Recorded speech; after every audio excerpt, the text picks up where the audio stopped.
Bismillahirrahmanirrahim. Alhamdulillahirabbil alamin. Alhamdulillah hamdan yuwafi ni'amahu wa yukafi mazidah ya rabbana lakal hamd kama yanbaghi li jalali wajhika wa 'azimi sultanik. Allahumma shalli wa sallim ala uswatina wa qudwatina wa qurrati a'yunina nabiyyina Muhammadin sallallahu alaihi wasallam wa ala alihi wa ashabihi wa man jahada fi sabili syari'atihi ila yaumil mi'ad. Asyhadu an la ilaha illallah wahdahu la syarika lah wa asyhadu anna Muhammadan abduhu wa rasuluhu la nabiyya ba'da. Usikum wa nafsi bitaqwallah faqad fazal muttaqun. Bapak-bapak, saudara-saudara hadirin shaimin yang dirahmati Allah. Alhamdulillah pada pagi hari ini kita sudah masuk hari keberapa? Shaum keberapa hari ini? Ke-15. Beda-beda, mulainya beda-beda. Sabtu, Ahad, Senin, Selasa, Rabu, Kamis, Jumat. Hari ini hari Sabtu, berarti 15. Ya, hari ini masuk yang ke-15. Jadi tinggal separuh lagi ya berarti ya. Iya. Terus masjidnya Pak Hanan atau Bang Masud, gimana jamaah sholat tarawihnya masih full? Alhamdulillah. Gitu. Pengurus harus ngasih semangat. Ya. Kalau perlu jamaah yang sampai akhir nanti bisa tetap sholat tarawih dikasih gitu. Pulang gratis ya, pulang gratis begitu, harus disupport ya, nggak apa-apa ya. Emang kalau nggak ada ibu-ibu mau kagak rame acara semuanya juga. Kalau nggak ada ibu-ibu alhamdulillah jadi rame ya. Takjil iftar ada di sini juga. Sabtu Minggu ada Sabtu dan Ahad atau siap sore. Masya Allah. Iya. Jadi jangan awal Ramadan penuh masjid sampai pengurus masjidnya repot ya buat tenda dan lain sebagainya. Ya kan begitu ya di mana-mana ya. Tapi di ujung Ramadan yang rame bukannya masjid. Kalau sekarang urusan makan kan sekarang gampang pakai GoFood ya. Beli pakaian juga baju sekarang mah nggak harus pergi ke Tanah Abang, ke pasar pagi kalau dulu mah ya. Kalau sekarang mah cukup ketik aja mau butuhnya baju apa ya kan? Baju koko, baju gamis ya, atau sarung dan lain sebagainya sudah tersedia. Kalau dulu ya orang Bekasi itu ya kalau akhir Ramadan itu harus ngejar dodol. Jadi seminggu sebelum Ramadan itu sibuk, ibu-ibu di dapur sibuk. Ya, nah, sekarang mah apa saja tinggal kita ketik aja ya, kita butuh apa saja tinggal duitnya aja. Ya Pak Dulhanan, tinggal duitnya ya. Jadi jangan kita direpotkan ada urusan. Ya. Jadi ini tema bahasan kita ya, yaitu nasihat atau ya cara bagi orang-orang yang berpuasa agar mereka memperoleh pahala, ganjaran, kebaikan yang banyak dari Allah Subhanahu wa taala. Begitu ya. Jadi nasihat bagi orang-orang yang berpuasa agar memperoleh pahala, ganjaran, kebaikan yang banyak di sisi Allah. Kita tidak tahu apakah Ramadan kita ini tahun ini Ramadan yang terakhir, ya kan? Tidak ada yang tahu di antara kita.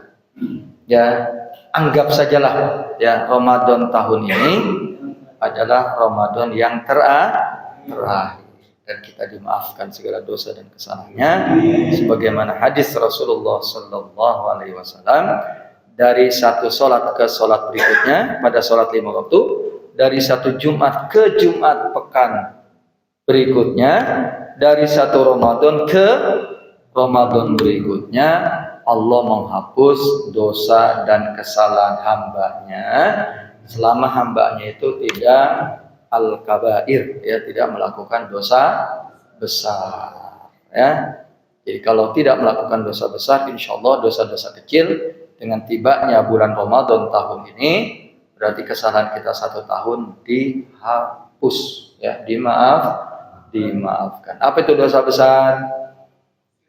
Ya, diantaranya syirik, kemudian sihir, ya. Sihir itu baik yang mengajarkan ilmunya maupun yang belajar ilmunya atau yang menggunakan ilmu sihir. Apa itu sihir? Kalau bahasa Bekasinya itu pelet, ya. Seorang perempuan dibuat cinta, padahal sebelumnya perempuan itu enggak ngeh, ya, enggak cinta tapi dibuat cinta, atau sebaliknya, itu pelet. Itu namanya ilmu sihir dan itu diharamkan oleh Allah, malah termasuk ranking kedua, ya, setelah menyekutukan Allah.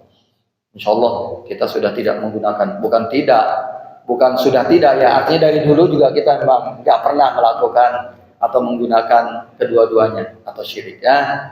Yang ketiga adalah memakan harta riba.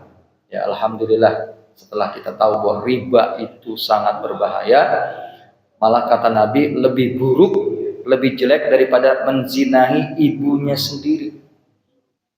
Berzina sudah dilarang, sudah haram. Apalagi menzinahi keluarga sendiri, entah ibunya, entah adiknya, entah tetehnya, ya, termasuk kepada tetangga. Karena tetangga itu mestinya kita menjadi pagar bagi tetangga kita. Tetangga kita pergi pun merasa aman kalau ada kita. Ternyata pagar makan tanaman. Makanya dosanya berlipat. Ya, kalau berbuat zinanya justru kepada tetangganya sendiri.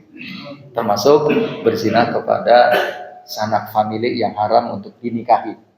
Bukan berarti kalau berzina kepada yang lain nggak boleh. Maksudnya ini lebih-lebih dosanya. Nah, kata Rasulullah bahwa makan harta riba itu lebih dahsyat, lebih berdosa, lebih berbuat salah, ya, dibandingkan dengan menzinahi ibu sendiri. Itu begitu berbahayanya riba. Sudah berapa tuh? 3, ya, 4.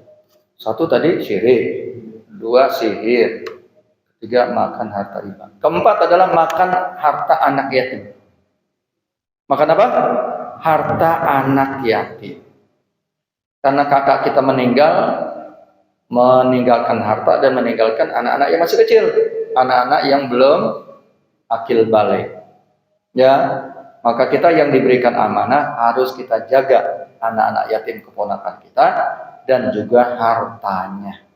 Tidak boleh sembarangan kita investasikan atau kita putar hartanya itu sampai akhirnya merugi, ya. Jadi baiknya dia disimpan saja sampai anak itu dewasa, nanti sudah bisa berpikir, sudah bisa mengelola hartanya, maka hartanya harus diserahkan. Jangan propertinya dibalik nama, ya, ke BPN, nggak boleh. Jangan sampai. Dia termasuk al-kabair, ya, dosa besar. Sudah berapa tadi? 4. Yang kelima, ya, kabair itu adalah menuduh orang-orang baik berbuat zina. Ya, menuduh orang baik berbuat zina, baru kerasak gelap-gelap laki perempuan langsung kita tuduh. Wah, ini berbuat zina. Karena zina itu harus dibuktikan oleh 4 orang saksi. 4 orang saksi, dan melihatnya pun seperti timba atau ember nyemplung, ya, kemana? Ke dalam air sumur. Tahu maksudnya? Jadi harus ketemplung begitu. Jadi ngelihatnya itu harus begitu, bukan baru dugaan-dugaan. Nggak boleh. Dan disaksikannya pun harus berapa orang? 4 orang. Ya, jadi orang itu berzina atau tidaknya tadi disaksikan oleh 4 orang. Ya, dan melihatnya tadi seperti ember nyemplung, ya, ember nyemplung. Itu harus begitu. Kurang dari 3 nggak boleh, nggak diterima kesaksiannya. Kalau belum nyemplung apalagi itu mau masuk ada aja. Berapa itu? 5, ya, sudah 5. Yang keenam yaitu lari dari medan perang. Ya. Jadi ketika berkecamuk, ya, dalam peperangan karena dia takut terbunuh, ya, kemudian dia kabur. Kecuali kalau perginya kaburnya itu bergabung dengan kawan supaya lebih kuat. Kalau itu boleh, itu namanya strategi. Tapi kalau kaburnya itu takut terbunuh, ini juga termasuk dosa besar. Ya, kenapa? Karena peluru atau senjata tajam dan lain sebagainya itu sudah ada alamatnya masing-masing. Ya, masing-masing sudah ada alamat. Saya sering cerita, ada seorang yang bergelar Saifullah Al-Maslul, yaitu pedang Allah yang terhunus. Ya, siapa itu? Khalid bin Walid. Khalid bin Walid matinya di mana? Apakah di medan perang? Tidak. Padahal beliau selalu menjadi pemimpin perang. Bapak tahu kalau pemimpin perang di zaman dahulu, komandan perang kalau dulu bukannya di bawah meja, di belakang meja, cuman membuat strategi, enggak, dia langsung ya, yaitu di barisan paling depan dan perang tanding dulu. Kalau dulu begitu. Ya, perang tanding. Jadi sebelum prajurit perang itu pimpinannya dulu, komandannya dulu. Ya, komandannya. Begitu. Ya. Jadi Khalid bin Walid ternyata meninggalnya tidak di medan perang. Ya, beliau meninggalnya di mana? Di atas kasur. Inilah yang membuat beliau bersedih. Ketika ditanya oleh para sahabat, kenapa wahai jenderal, ya engkau itu bersedih ketika mau wafat?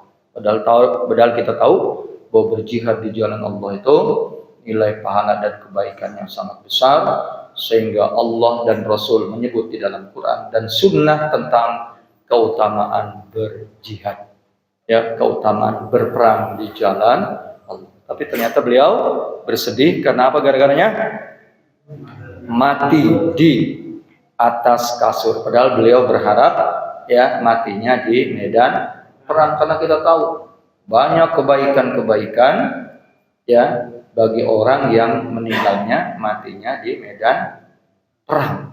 Ya, ada sekitar 7 kebaikan yang Allah berikan kepada orang yang matinya di medan tempur, di medan perang. Sudah berapa tadi nyebutannya? Sudah 7. Sudah 7 ya, berarti udah itu ya. Dan tapi bukan berarti yang lain bukan dosa besar. Contoh gibah. Gibah itu ngomongin orang. Yang kira-kira kalau kita omongin orangnya nggak suka. Kalau kita ngomonginnya kebaikan-kebaikan, orang suka nggak? Kalau kita ngomongin, contoh, Pak Maskur itu walaupun udah pensiun, orangnya masih produktif, kita katakan begitu. Rumah tangganya harmonis, ya. Walaupun beliau sudah pensiun, punya anak, beliau tidak memberatkan anaknya. Beliau pun aktif di Masjid Al-Mujahid dan saya. Kita sebutin kebaikan-kebaikan. Orang kalau kita sebutin kebaikan-kebaikannya, kira-kira orang suka nggak? Suka kalau kita nyebutkannya kebaikan-kebaikan. Tapi kalau kita menyebutkannya keburukan-keburukannya, orang suka nggak? Tidak suka. Walaupun itu benar, memang dia begitu. Nah, itulah disebut dengan ghibah. Itulah disebut dengan ghibah. Ghibah itu asal katanya goib. Goib itu artinya sesuatu yang tidak bisa dilihat, tidak bisa kita saksikan. Artinya ngomongin orang tentang keburukannya, kekurangannya, aibnya tidak di hadapannya. Karena kalau di hadapannya namanya apa? Bukan ghibah, itu maaf namanya. Ngomongin kejelekan orang di hadapannya apa? Menghina atau bullying, ya kan? Kalau tidak di hadapannya namanya apa? Ghibah. Jadi ghibah itu benar atau salah? Maksud saya ngomongin sebenarnya memang dia jelek atau bagaimana? Memang benar. Kata Nabi kalau ngomongin tidak sesuai dengan kondisinya, sifatnya, perilakunya, itu namanya buhtan. Itu namanya kazib. Itu namanya dusta. Gitu loh ya. Jadi harus jelas. Makanya dengan tolabul ilmi kita jadi jelas ilmu kita itu. Ya, jadi kata Nabi, tahukah kalian apa yang dimaksud dengan ghibah? Kata sahabat, kami tidak tahu wahai Rasul. Kata Nabi, ghibah itu apa tadi? Ngomongin orang, keburukannya, kejelekannya, kekurangannya, bukan di hadapannya, bukan di depannya. Dan orang itu pasti tidak suka. Lalu sahabat nanya, ya Rasulullah, kalau kita ngomongin memang sesungguhnya dia seperti itu? Ya kata Rasul, itulah ghibah. itulah yang disebut dengan ghibah. Kalau tidak sesuai itu namanya berdusta. Ya, mendustai seseorang. Dosanya enggak kurang dahsyat, ya berdusta juga. Cuman mohon maaf, di Indonesia itu orang dusta juga sudah dianggap biasa. Ya, lebih-lebih para politisi, ya para pejabat, ya kan.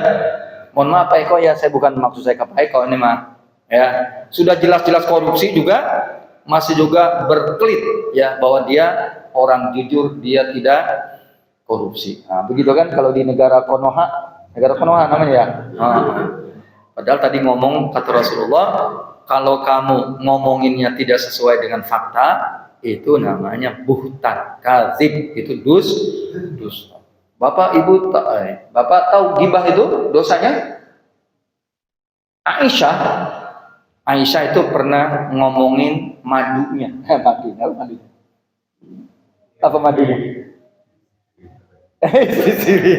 Enggak bisa di sini. Rasulullah kalau nikah ngasih tahu sama sahabat, malah nyembelih kambing. Sahabat-sahabat disuruh makan kambing, daging kambing, pesta Rasulullah di rumahnya kalau beliau menikah. Semua Rasulullah begitu kalau nikah, ya. Tapi nggak terima amplop, ya Rasulullah nggak terima amplop. Zaman itu kayaknya belum ada amplop tuh. Ya. Jadi Rasulullah nyembelih kambing, ngajak sahabat syukuran kalau bahasa sekarang, karena punya istri baru. Nah, istri barunya namanya Sofiyah bin Akhtab bin Huyai. Ya. Sofiyah bin Huyai, maaf. Sofiyah bin Huyai bin Akhtab. Boleh cari di Google juga, ketemu ya. Sofiyah bin Akhtab bin Huyai. Pokoknya kurang lebih itulah. Beliau tokoh Yahudi. Yahudi. Kita tahu Yahudi itu perilakunya tahu ya, seperti zaman sekarang. Mengadakan perjanjian tapi biasanya dusta orang Yahudi. Ya. Nah, ya akhirnya dikepunglah itu apanya? Bentengnya. Jadi orang dulu tuh kalau perang, karena mungkin belum ada bom atom waktu itu mah. Ya, jadi kalau perang tuh perang tanding ya. Jadi ada benteng mereka. Tapi bentengnya bisa direbut oleh Rasulullah. Akhirnya yang bapak-bapaknya, yang laki-lakinya tidak dibunuh oleh Rasul tapi diusir. Ya, diusir. Tidak boleh bawa apa-apa. Ya, tidak boleh bawa apa-apa. Perempuan-perempuannya menjadi tawanan Rasulullah sallallahu alaihi wasallam. Nah, termasuk Sofiyah, ya janda masih cantik, akhirnya oleh Rasulullah, ya akhirnya dini. Rupanya tingginya tidak setinggi Aisyah. Kita tahu Aisyah ya, anak Abu Bakar. Ya selisihnya dikit doang lah, kira-kira 5 cm atau berapa begitu. Ya. Aisyah sering komentar tentang kecintaan Rasulullah kepada Sofiyah. Ya tadi bukan Sofia Loren ya, bukan ya, Sofiyah. Ya. Rasulullah sering menyebut karena cinta ya kan, begitu ya. Mungkin juga kalau Maskur mungkin ya kalau tidur juga tuh suka bukan mimpi kalau suka ngomong padahal dia nggak sadar ngigoinnya sama istrinya itu ya kan. Nah, lalu Aisyah mengatakan, ya orang pendek begitu kok engkau wahai Rasul sangat cinta karena begitu. Apa kata Rasul? Wahai Aisyah, kalimat yang kamu ucapkan itu, kata-kata yang kamu ucapkan itu, kalau seandainya dia dicampur ke air laut, tahu laut banyaknya di dunia ini, di muka bumi ini 70%, daratannya cuma 30%. Kata Rasul, kalau seandainya kalimat kamu tadi, kalimatnya berupa apa namanya tadi? Ghibah terhadap Sofia, itu kalau dia dicampur ke mana? Ke air lautnya jadi rusak. Air lautnya tidak bisa didestilasi, tidak bisa diproses jadi air tawar. Air lautnya entah bau, entah apa dan lain sebagainya. Padahal omongannya kan ringan aja kan sebenarnya. Ringan. Makanya ini kita harus berhati-hati tentang ghibah ini. Ya, harus berhati-hati. Tapi kita tidak mau cerita ghibah. Ya, pagi ini ceritanya adalah cerita apa? Yaitu tentang nasihat ya agama kepada kita agar kepada orang-orang yang berpuasa ya memperoleh apa tadi? Pahala ganjaran yang maksimal. Apa saja itu? Yang pertama adalah al-ikhlas fin niyah. Di satu apa? Ikhlas di dalamnya. Bukan berarti orang yang berpuasa itu tidak niat. Kan kita tahu bahwa rukun puasa itu 2. Satu, niat. Yang kedua, menjaga diri dari hal-hal yang membatalkan. Sejak kapan tadi? Sejak terbit fajar sampai terbenam matahari harus kita jaga. Apa dan makan, minum, bergaul siang hari, suami istri itu termasuk dilarang. Ya. Nah, yang dimaksudkan dengan ikhlas di sini adalah tingkat keikhlasannya tinggi. Ya, sehingga pantas dan wajar kalau dia memperoleh pahala yang besar. Karena yang membedakan kita ini, sholat subuh kita, puasa kita, infak kita, sodako kita, tilawah Quran kita, zikir kita, silaturahmi kita, yang membedakan bukan perbuatannya. Orang sholat subuh sama-sama 2 rakaat, nggak ada yang lebih 3 rakaat kan? Nggak ada. Tapi berbeda. Pahala ganjaran pahala yang kita terima itu berbeda. Apa yang membedakan? Di antaranya adalah niatnya, tingkat keikhlasannya kepada Allah. Kebersihan, clearnya dia niat karena Allah. Begitu. Ya. Makanya kata para sahabat apa katanya? Amalan yang ikhlas kami lakukan jauh lebih kami sukai, lebih kami cintai dibandingkan dengan perbuatan yang kurang Kan yang membedakan kita dengan orang munafik apanya coba? Yang membedakan kita dengan orang munafik juga sholat, orang munafik juga zikir disebutkan di dalam Quran. Wida qamu ila sholati qamu kusala katanya. Orang munafik itu kalau sholatnya ogah-ogahan kalau bahasa kita. Kusala, malas-malasan. Dan mereka juga membangun masjid disebutkan di dalam surah 9 ya kan? Masjid apa namanya? Masih ingat? Masjid Diror. Yang masjid itu oleh Allah diperintahkan kepada Nabi untuk diapain? Untuk dihancurkan. Jadi artinya bahwa mereka juga membangun masjid. Jangan-jangan masjidnya 11-12 sama masjid apa ini? Maksud saya 11-12 itu cakepnya ya. Tidak kalah cakepnya dibandingkan dengan masjid yang dibangun oleh ya jamaah apa ini Al-Mujahidin. Mungkin bisa jadi bagus, tapi oleh Allah perintahkan apa? Masjidnya suruh dihancurkan. Itulah orang Yahudi. Artinya orang Yahudi secara perilaku zohirnya, kelihatannya ya perbuatannya itu beda nggak kalau keluarnya dengan sahabat-sahabat Rasulullah waktu itu? Tidak beda. Yang membedakan apanya? Hatinya. Jadi kalau mereka puasanya itu niatnya adalah supaya pamer. Kalau mereka sholatnya juga pamer. Itulah orang munafik. Bukan niat ikhlas kepada Allah Subhanahu wa ta'ala. Ya, itulah orang munafik. Ya. Jadi ternyata keikhlasan seseorang di dalam beramal, niat di dalam melakukan amalan, itulah yang membedakan antara dirinya dengan orang lain. Ya, termasuk tadi kisah orang-orang munafik, bagaimana mereka melakukan amal ibadah, tapi amal ibadahnya ternyata pamer. Makanya mereka kalau sholat isya biasanya nggak mau, sholat subuh nggak mau mereka, atau kalau sholat di rumah itu orang munafik. Kenapa nggak mau ke masjid? Kalau malam hari sholat malam, karena masjidnya gelap. Memang nggak seperti sekarang, belum ada genset ya. Oh, gelap ya, mungkin lampu cuman lampu kecil mungkin ya kan, nggak kelihatan. Tapi kalau siang hari bisa dilihat oleh Rasulullah, makanya mereka semangat pergi ke masjid untuk sholat, tapi niatnya pamer ya. Jadi kalau malam hari isya dan subuh terutama mereka tidak pergi ke masjid, karena kalau tidak pergi pun, tidak sholat di masjid pun tidak kelihatan oleh Rasulullah Sallallahu Alaihi Wasallam. Sehingga apa kata Nabi? Kalau seandainya orang munafik itu tahu tentang keutamaan sholat isya dan sholat subuh, sampai harus merangkak pun mereka nggak bisa jalan, ya mereka tetap pergi ke masjid. Makanya alhamdulillah jamaah Al-Mujahidin baik siang hari maupun malam hari, baik dilihat maupun tidak dilihat, sedapat mungkin sholat 5 waktunya di mana? Di masjid. Kecuali sholat sunnah, karena kalau sholat sunnah utamanya di mana? Di rumah. Kecuali mungkin sholat apa? Taraweh ya, karena taraweh butuh berjamaah. Tapi nanti di rumah pulang melanjutkan lagi sholatnya, terutama di malam hari ya, sambil nunggu istri ngangetin daging ya, masakannya, makanannya, maka suaminya, ayahnya walaupun sudah sholat di Al-Mujahidin ba'da sholat isya, tetap dia melanjutkan sholatnya. Itulah kekasih-kekasih Allah insyaallah, sebagaimana yang disebutkan oleh Nabi, itu disebut dengan waliullah ya, disebut dengan apa? Waliullah. Jadi ikhlas ini membedakan ya nilai kebaikan dan pahala yang Allah akan berikan kepada seseorang Ya, yaitu tadi ikhlas niat karena Allah. Yang kedua adalah al-ilmu. Ya, yang kedua adalah al-ilmu. Kenapa sih nyebut ilmu mulu? Ya, kenapa? Alasannya karena ilmu ini mendekatkan ibadah dan kebaikan kita kepada kebenaran. Walaupun kita tidak menyatakan bahwa amal yang kita lakukan itu pasti paling benar, ya kan?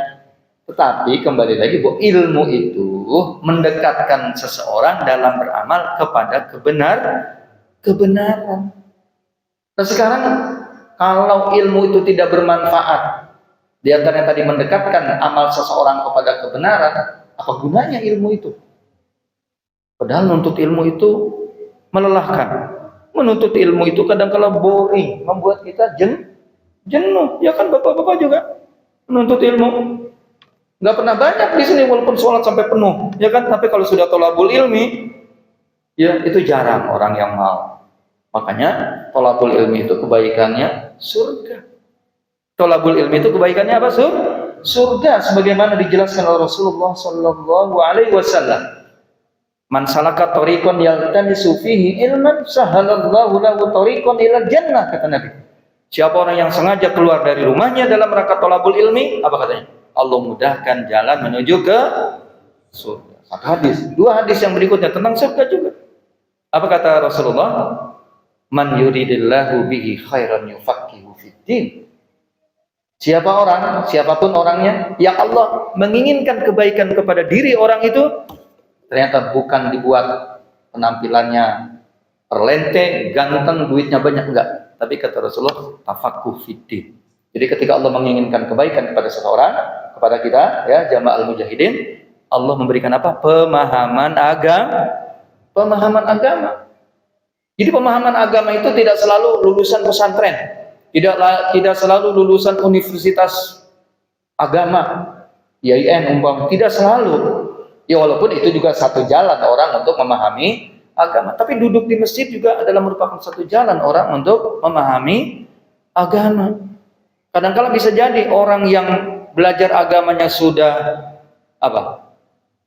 berumur, katakanlah begitu, ya bisa jadi dia lebih paham daripada anak pesantren itu sendiri. Mana buktinya? Ya, mana buktinya?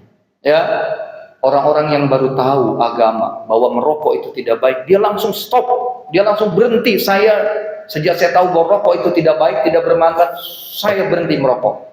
Tapi ternyata anak pesantren malah kelepus ya sampai udah tua pun dia tetap merokok. Tahu ya kan rokok itu bagaimana berbahayanya? Kalau hari ini ada dokter yang mengatakan bahwa rokok itu bermanfaat, hari ini saya beli rokok. Ya, hari ini saya beli rokok, saya merokok. Ya, tapi karena saya tahu tidak ada seorang pun di dunia ini yang mengatakan rokok itu bermanfaat, ya maka kita sama sekali kita jauhkan merokok. Tapi ternyata orang yang menurut kita dia paham agama, tapi ternyata dia orang yang paling melanggar agama. Apa manfaatnya? Orang kalau tahu tapi dia melanggar, orang tahu tapi dia tidak melakukan padahal itu perintah, apa bedanya dengan orang yang jahil, orang yang tidak mengerti? Apa bedanya? Podo wae kata orang Jawa. Ya sama saja. Justru pengetahuan itu baru bermanfaat kalau pengetahuan itu menjadi action, ya. Kalau pengetahuan itu diamalkan.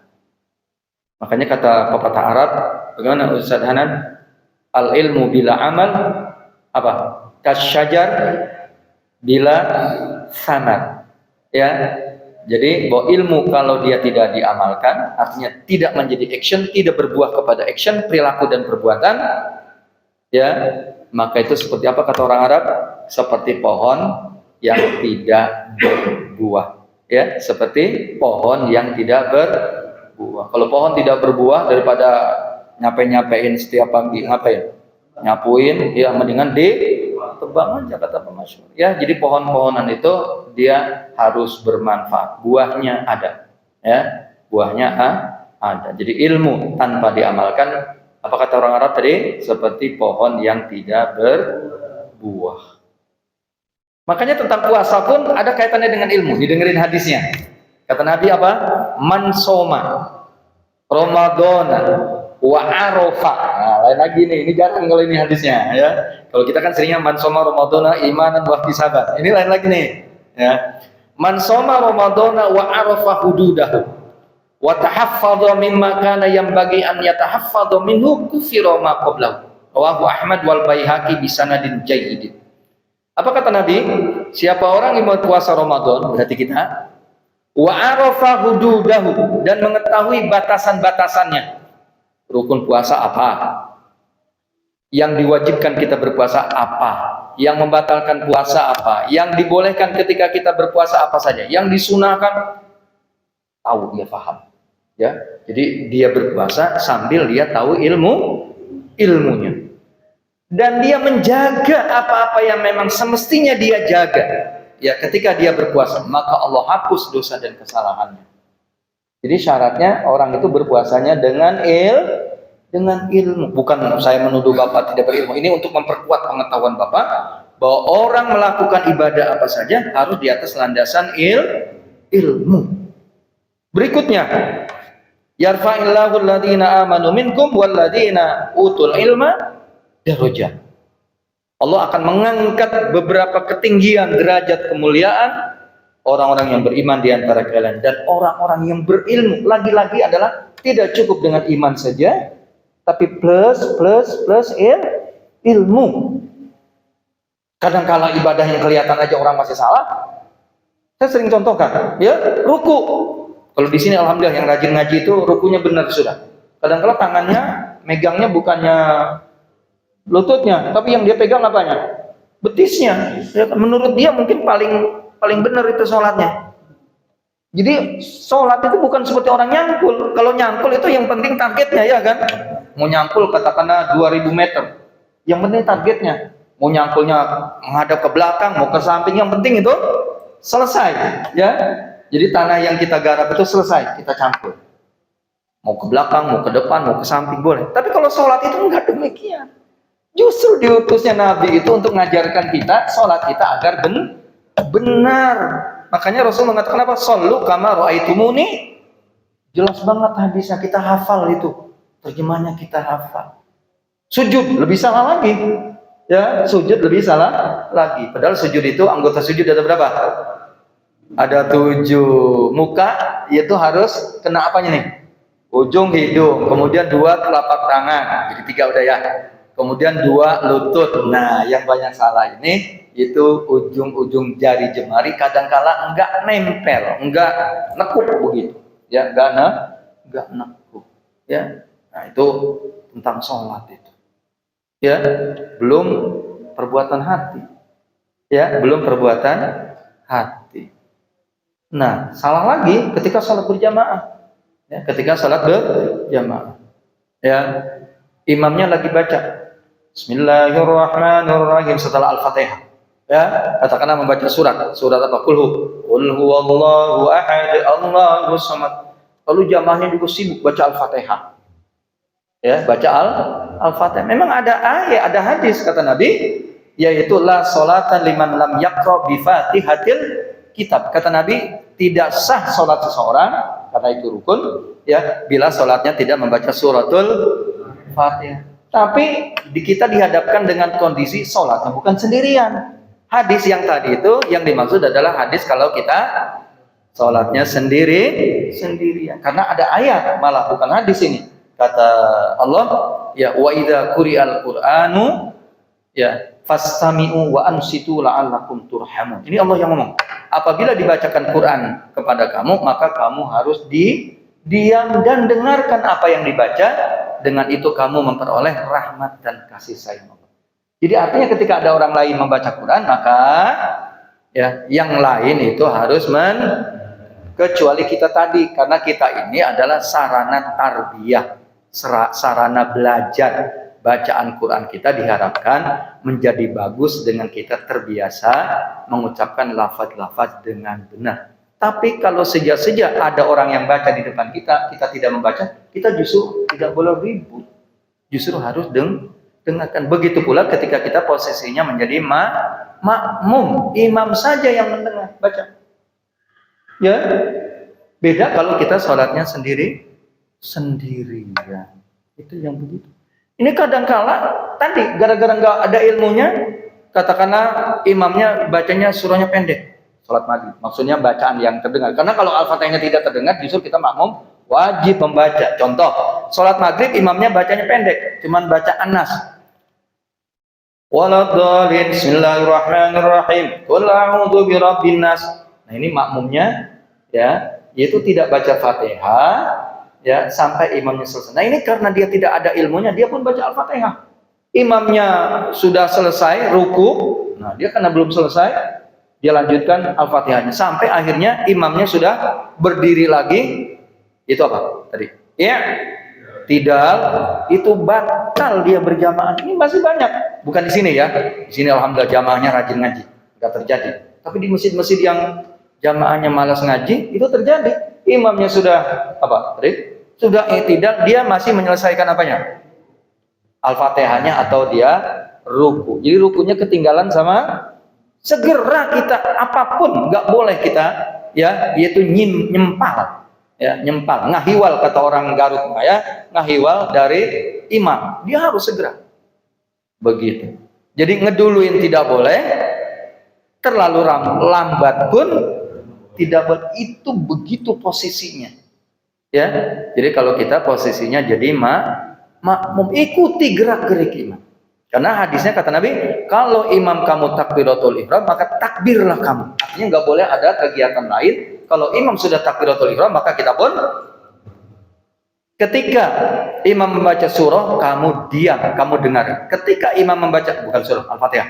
Ketika imam mengatakan waladhdallin, maka bacalah amin. Karena amin seseorang yang apabila bersama dengan aminnya malaikat, ya, maka doanya dikabulkan oleh Allah Subhanahu wa taala. Karena kita minta apa tadi dalam surah Al-Fatihah? Ihdinas siratal mustaqim. Nah, ini salah juga. Ini bagi bapak-bapak jangan sampai terjadi. Masjid ya, ketika kita datang, kalau datangnya kita duluan, itu jangan di belakang ambil posisinya. Baik sholat Jumat mau sholat apapun, isi, yaitu shaf yang di depan. Selama itu belum terisi, isi terus. Ya, kenapa tidak boleh di belakang? Karena kemungkinan nanti orang kan akan isi ke depan, melewati dia sedang sholat sunnah dan lain sebagainya di belakang, itu tidak boleh. Karena begitu sangat warning Rasulullah kepada orang yang melewati orang sholat. Kata Nabi, mendingan kamu berdiri 50 tahun daripada kamu melewati orang yang sedang sholat. Nah, boleh memang kita di belakang, syaratnya kita pakai sutroh, boleh sih. Cuman nggak ngerti sutroh apa, nggak pernah ngaji. Dari mana dia paham? Sutroh itu pembatas. Tembok menjadi pembatas, imam menjadi pembatas, tiang menjadi pembatas, dinding menjadi pembatas. Termasuk boleh yang segini tuh, Anda sekali tidak sutroh. Itu artinya pembatas antara tempat kita berdiri sampai maksimal kita sujud. Nah, jarak itu tidak boleh dilewati oleh siapapun. Makanya kita orang yang sholat jangan membuat orang lain berdosa. Tadi sholatnya di belakang, dia sholat sunnah, padahal jamaah datangnya belakangan dan shaf yang di depan masih nggak boleh kita membuat orang menjadi berdosa. Ya, tidak boleh membuat orang lain berdosa. Ini mohon maaf yang nggak ngaji nanti kasih tahu. Kalau dia sholatnya di belakang, padahal dia datangnya duluan. Jadi DKM, woro-woro tuh. Sering ingatkan kepada jamaah itu kalau, dan dilarang kita melewati apa? Melewati pundak orang yang sholat. Jadi bagaimana kita tidak lewati? Ya, dia datang duluan tapi duduknya di. Nah, jadi yang salah siapa? Jadi bukannya orang yang melewati pundaknya, tapi yang berdosa siapa? Yang datang belakangan lah, masa mau disalahin? Kita tidak salah ya kan? Begitu. Nah, ini tidak paham juga. Ya, tidak paham, tidak. Dan lain sebagainya. Nah, ini butuhnya ilmu kita. Baik, kita lanjutkan. Ya, kita lanjutkan. Nih, lagi kata Nabi, "Qul hal yastawil ladzina ya'lamuna wal ladzina la ya'lamun." Ya, Allah mengatakan dalam surah Az-Zumar ayat 9, katakanlah wahai Rasulullah, samakah orang yang berilmu dengan orang yang tidak berilmu? Samakah antara orang yang berilmu dengan orang yang tidak? Ayat Quran tidak minta jawaban dan Quran pun tidak menjawab. Artinya orang yang berakal pasti mengatakan bahwa orang alim itu berbeda dengan orang jahil. Lagi, ini hadisnya sahih juga. Kata Nabi, fadlul alim 'alal 'abid ka fadli 'ala adnakum. Kata Nabi, keutamaan orang yang alim dibandingkan dengan seorang ahli ibadah seperti keutamaan diriku dibandingkan dengan sahabat yang hubungannya paling jauh denganku. Kan Rasulullah nih punya apa namanya nih? Lingkup apa namanya? Dikelilingi oleh sahabat yang paling dekat. Siapa umpamanya? Khulafaur Rasyidin, Abu Bakar, Umar, Utsman, Ali, itu sahabat yang terdekat dengan Rasulullah. Kemudian ring kedua. Ya, ring yang kedua umpamanya diantaranya adalah Abu Ayyub Al-Ansori. Kemudian lagi Abdurrahman bin Auf. Dan itu ring kedua. Ring ketiganya lagi, ring keempatnya, ring kelima. Ada ring yang terakhir, paling jauh hubungannya dengan Nabi. Nah, Nabi Shallallahu Alaihi Wasallam mengumpamakan orang alim itu seperti beliau, seperti Rasulullah. Bagus nggak? Bagus, karena manusia terbaik di dunia ini siapa? Sejak Nabi Adam sampai manusia nanti kiamat, itu yang terbaik Nabi Muhammad Shallallahu Alaihi. Tidak ada orang yang lebih melebihi kebaikan Rasulullah. Nah, Rasulullah mengumpamakan orang alim itu seperti aku. Sedangkan ahli ibadah, tahu ahli ibadah? Bagus nggak ahli ibadah? Bagus, tapi oleh Rasulullah diposisikannya seperti sahabat yang tadi ringnya paling terakhir. Bukan berarti saya menghina orang yang ahli ibadah. Artinya bahwa ibadah itu lebih utama daripada maksudnya ilmu lebih utama daripada maksudnya ibadah sunnah. Kalau ibadah wajib tentu harus utama ya. Artinya bahwa ibadah sunnah kalau kita dihadapkan oleh dua kondisi. Ya, dua kegiatan. Satu sholat, satu tolabul ilmi. Sholat sunnah maksud saya kembali lagi. Itu kita harus mengutamakan tolabul ilmi. Bukan sholat justru, tolabul ilmi. Mungkin Bapak nanti lihat di YouTube kalau nanti saya ngarang-ngarang. Ya, itu pernah Imam Syafi'i bermalam di rumah Imam Ahmad. Ya, Imam Ahmad bin Hanbal. Imam Ahmad ini termasuk pendiri mazhab ya. Pendiri mazhab seperti halnya Imam Syafi'i. Pernah Imam Syafi'i itu bermalam di rumah Imam Ahmad. Ya. Nah, pagi hari anaknya itu berkomentar. Anaknya siapa? Imam Ahmad. Kok ini katanya orang alim? Ya, katanya orang alim, tapi perilakunya tidak menunjukkan bahwa dia orang alim. Apa? Malam enggak sholat tahajud. Malam tidak sholat tahajud. Sholat subuhnya tidak berwudu. Kata siapa tuh? Kata anaknya Imam Ahmad. Yang ketiga, makannya banyak. Padahal dalam sebuah hadis kan, kalau orang beriman itu makannya sepertiga daripada orang kafir. Jadi perut orang beriman itu perutnya kecil, perutnya apa? Sempit ya. Kalau orang kafir kalau makan nggak kenyang-kenyang. Begitu kira-kira kan Rasulullah. Ya. Jadi ada yang menurut anaknya Imam Ahmad, ya, yaitu Imam Syafi'i itu ada 3 perilaku perbuatan yang tidak mencerminkan bahwa beliau adalah seorang alim. Pertama, akhirnya Imam Ahmad pagi-pagi klarifikasi. Anak saya itu komentar bahwa Anda itu ya melakukan perbuatan yang tidak sepantasnya itu dilakukan oleh orang alim. Pertama, yaitu tidak sholat malam, ya, tidak qiyamul lail. Kenapa itu? Ya, kenapa? Dia bilang malam itu saya membahas ya ilmu. Ya, saya membahas ilmu. Karena Imam Syafi'i itu kecerdasan, Bapak tahu? Imam Syafi'i itu kalau pergi ke rumah guru, ke rumah ustadznya, telinganya ditutup. Karena apa yang didengar itu terekam.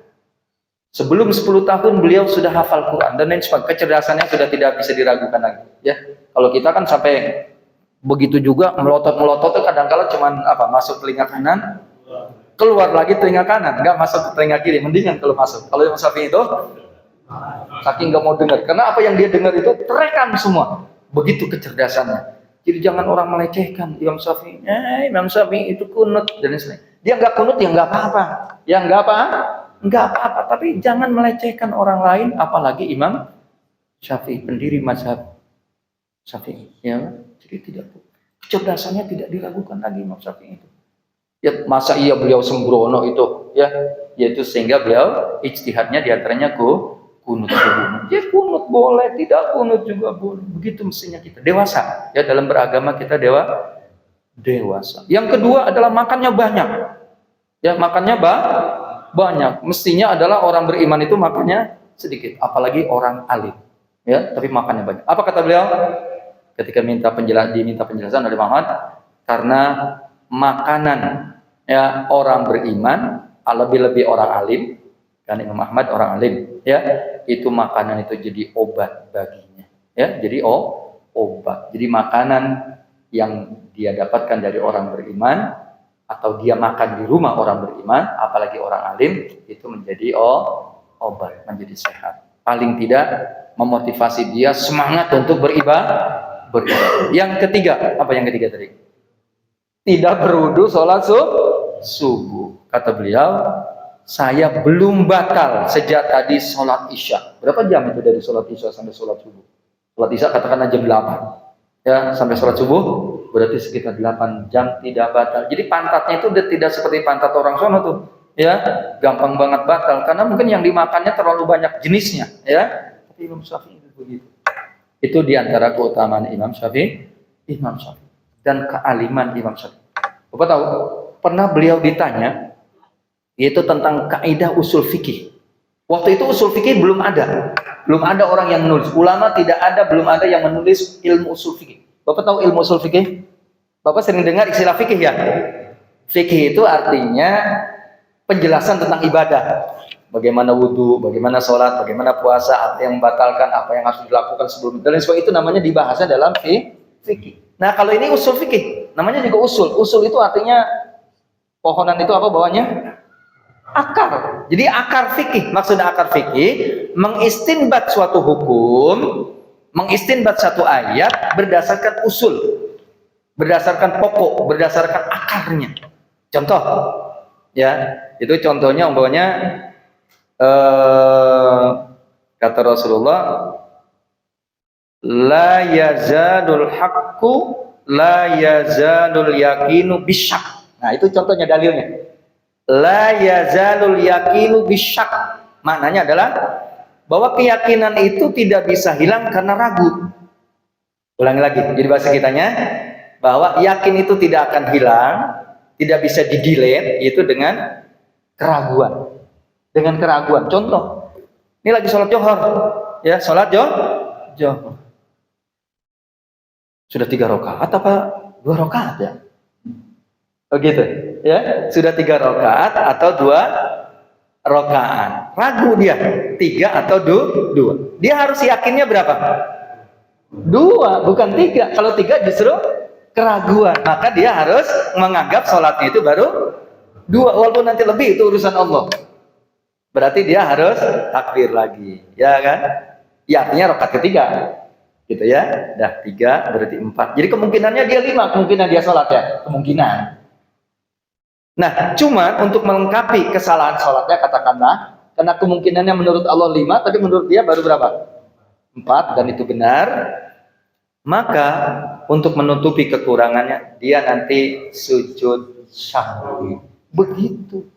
Nah itu tadi yaitu bahwa dalil usul fikih mengatakan la yazalul yaqinu bisyak, bahwa keyakinan itu tidak akan sirna, tidak akan hilang, tidak akan di-delete karena keraguan. Itu contohnya itu namanya dalil usul fikih. Namanya dalil usul fikih. Jadi mengistinbat hukum tadi ya itu dari dalil-dalil tadi. Bapak nanti mohon maaf, ini saya ajarkan tentang ilmu. Bukan di Google. Bahasa Indonesia saja boleh.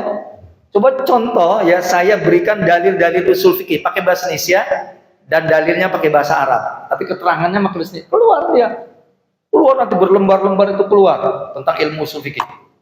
Ya, jadi sekarang alhamdulillah kita menuntut ilmu ini dengan alat ini. Ya, jadi begitu belajar sekarang kita. Ya Allah, udah habis waktunya ya. Ini kajiannya panjang kita.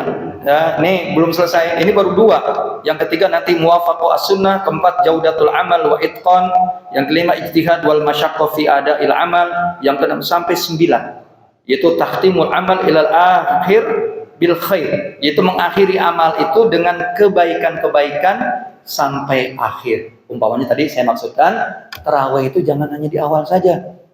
Ya, justru kita nanti di akhir Ramadan harus lebih utama lagi. Nah ini ya, jadi ada 9 poin ya bagaimana supaya amal Ramadan kita lebih maksimal pahala dan ganjarannya kita terima. Ya Allah, nanti apakah kita lanjutkan nanti setelah Ramadan? Ya saya berharap kita terus tholabul ilmi ya, Karena tolabul ilmi itu ya sarana kita untuk memahami agama. Dan kebenaran itu mendekatkan kita yaitu kepada kebaikan kita di dalam beribadah dan diterimanya amal ibadah. Kenapa? Karena kata Imam Ali, ini terakhir nasihat beliau, bahwa orang beramal melakukan yang diduga kebaikan di dalam agama tanpa ilmu, kata beliau, lebih banyak mudorotnya, lebih banyak kesalahannya, lebih banyak ketidakbaikannya dibandingkan dengan kebaikan-kebaikan dan manfaatnya. Jadi beramal tanpa ilmu bukan kebaikan yang didapatkan, tapi malah justru keburukan. Wallahu a'lam bishawab. Ya, belum jelas tuh, ilmu juga belum selesai kita bahas ya, panjang bahas. Mari kita akhiri, ya sudah tiba waktu sholat isyraq ya, dengan kafaratul majlis. Subhanakallahumma wa bihamdika asyhadu an la ilaha illa anta astaghfiruka wa atubu ilaik. Wassalamualaikum warahmatullahi wabarakatuh.